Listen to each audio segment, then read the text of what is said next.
This segment today is going to be a part of our weekly series entitled Wisdom for Kings.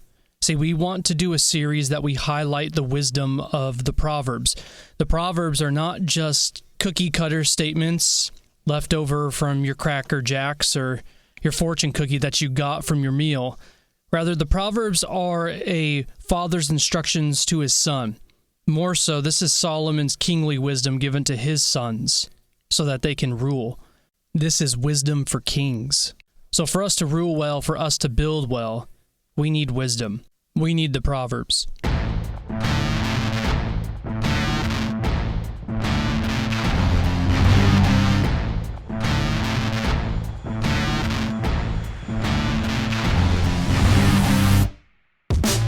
This week's proverb is probably not an all too familiar proverb.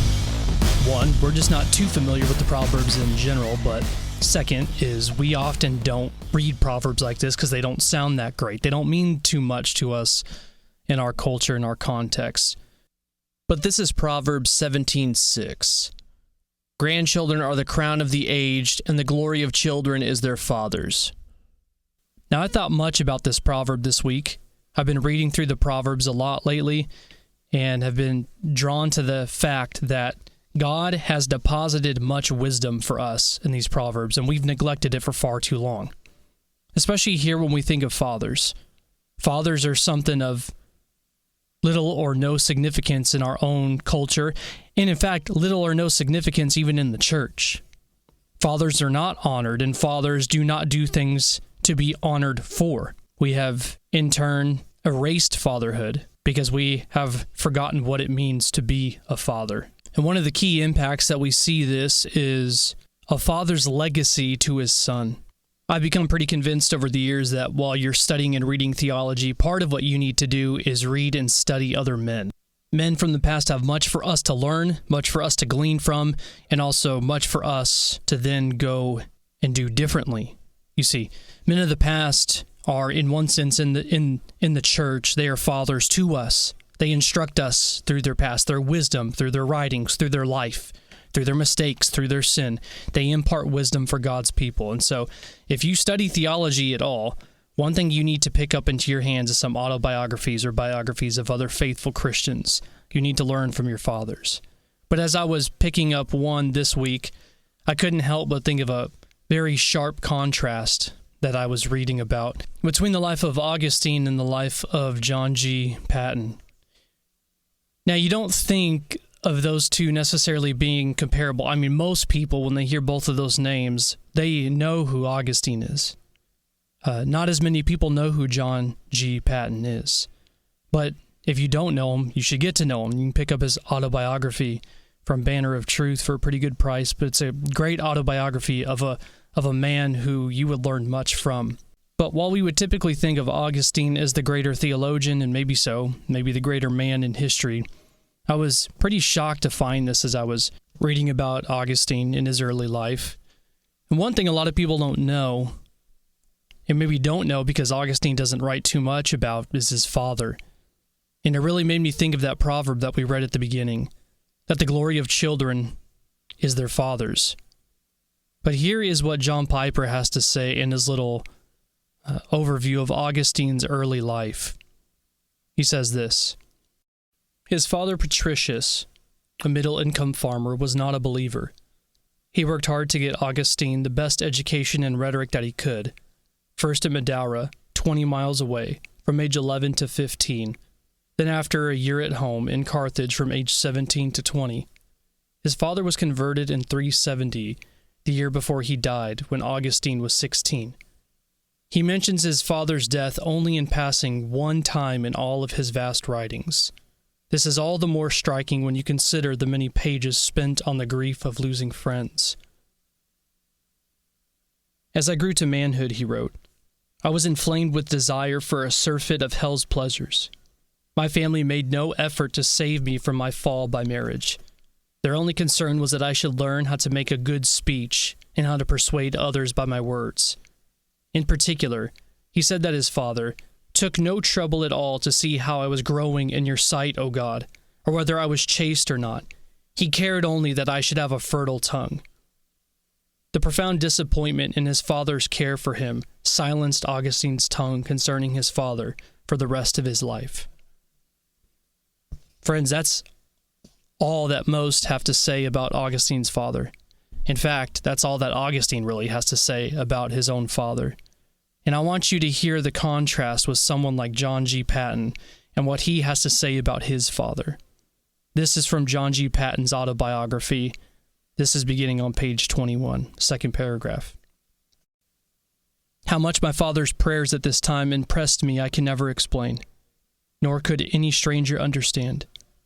When on his knees and all of us kneeling around him in family worship, he poured out his soul with tears for the conversion of the heathen world to the service of Jesus. And for every personal and domestic need, we all felt as if in the presence of the living Savior and learned to know and love him as our divine friend. As we rose from our knees, I used to look at the light on my father's face, and I wish I were like him in spirit, hoping that, in answer to his prayers, I might be privileged and prepared to carry the blessed gospel to some portion of the heathen world. And he continues on page 25. 2 days thereafter, I started out from my quiet country home on the road to Glasgow. Literally on the road. For from Torthorwald to Kilmarnock, about 40 miles, had to be done on foot, and thence to Glasgow by rail. Railways in those days were as yet few, and coach traveling was far from beyond my purse. A small bundle tied up in my pocket handkerchief contained my Bible and all my personal belongings. Thus was I launched upon the ocean of life. I thought on one who says, I know thy poverty, but thou art rich. My dear father walked with me the first 6 miles of the way. His counsels and tears and heavenly conversation on that parting journey are fresh in my heart as if it had been but yesterday, and tears are on my cheeks as freely now as then, whenever memory steals me away to that scene. For the last half mile or so we walked on together in almost unbroken silence. My father, as was often his custom, carrying hat in hand with his long, flowing yellow hair, streamed like a girl's down his shoulders. His lips kept moving in silent prayers for me, and his tears fell fast and our eyes met each other in looks for which all speech was vain. We halted on reaching the appointed parting place. He grasped my hand firmly for a minute in silence, and then solemnly and affectionately said, God bless you, my son. Your father's God prosper you, and keep you from all evil. Unable to say more, his lips kept moving in silent prayer. In tears we embraced and parted. I ran off as fast as I could, and when about to turn a corner in the road where he would lose sight of me, I looked back and saw him still standing with head uncovered where I had left him, gazing after me. Waving my hat in adieu, I was round the corner and out of sight in an instant, but my heart was too full and sore to carry me further, so I darted into the side of the road and wept for a time. Then, rising up cautiously, I climbed that dike to see if he yet stood where I had left him, and just at that moment I caught a glimpse of him climbing the dike and looking out for me. He did not see me, and after he had gazed eagerly in my direction for a while, he got down, set his face towards home, and began to return, his head still uncovered, and his heart, I felt sure, still rising in prayers for me. I watched through blinding tears, till his form faded from my gaze, and then, hastening on my way, vowed deeply and oft by the help of God, to live and act so as to never grieve or dishonor such a father and mother as he had given me. The appearance of my father, when we parted, his advice, prayers, and tears, the road, the dike, the climbing up on it, and then walking away, head uncovered, have often, all through life, risen vividly before my mind, and do so now while I am writing, as if it had been but an hour ago. In my earlier years particularly, when exposed to many temptations, his parting form rose before me as that of a guardian angel. It is no Pharisaism, but deep gratitude, which makes me here testify that the memory of that scene not only helped, but by God's grace, to keep me pure from the prevailing sins, but also stimulated me in all my studies, that I might not fall short of his hopes, and in all my Christian duties, that I might fully and faithfully follow his shining example. Friends, that is the testimony. That is the testimony of the Proverbs. That is the testimony of a father to a son. Proverbs 17:6, like we read, grandchildren are the crown of the aged, and the glory of children is their fathers. We need fathers to be the glory of their children. Until next time, this is Wisdom for Kings.